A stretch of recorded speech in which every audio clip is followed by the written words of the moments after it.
का बेटा। रेगिस्तान के बीचों बीच, जहां चारों तरफ बस रेत ही रेत फैली थी, वहां बॉडी माँ और उसका बेटा रहते थे।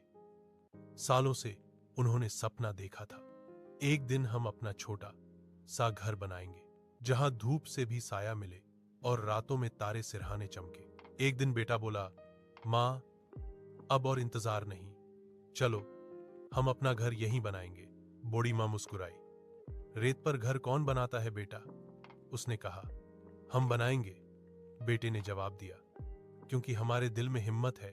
दोनों ने मिलकर सूखी डालियां, पत्थर और मिट्टी जुटाई। दिन के उजाले में पसीना बहता तो रात की ठंडी हवा में बूढ़ी माँ बेटे को थपकी देकर सुला देती। धीरे धीरे दीवारें खड़ी हुईं, और जब पहली बार उनके छोटे से घर की छत पूरी हुई, बूढ़ी माँ की आंखों में आंसू आ गए।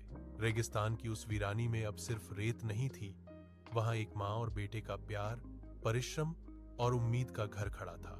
क्या आप चाहेंगे कि मैं इस कहानी का शीर्षक बदल दूं या इसे थोड़ा लंबा करूं, जैसे बच्चों की कहानी की तरह? का बेटा। रेगिस्तान के बीचों बीच, जहां चारों तरफ बस रेत ही रेत फैली थी, वहां बॉडी माँ और उसका बेटा रहते थे।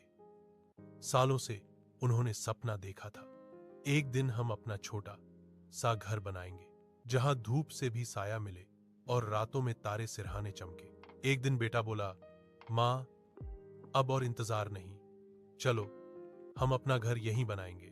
बूढ़ी माँ मुस्कुराई। रेत पर घर कौन बनाता है बेटा? उसने कहा। हम बनाएंगे, बेटे ने जवाब दिया, क्योंकि हमारे दिल में हिम्मत है। दोनों ने मिलकर सूखी डालियां, पत्थर और मिट्टी जुटाई। दिन के उजाले में पसीना बहता तो रात की ठंडी हवा में बूढ़ी माँ बेटे को थपकी देकर सुला देती।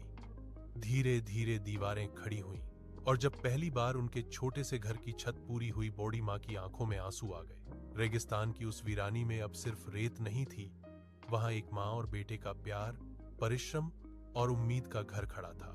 क्या आप चाहेंगे कि मैं इस कहानी का शीर्षक बदल दूं या इसे थोड़ा लंबा करूं, जैसे बच्चों की कहानी की तरह?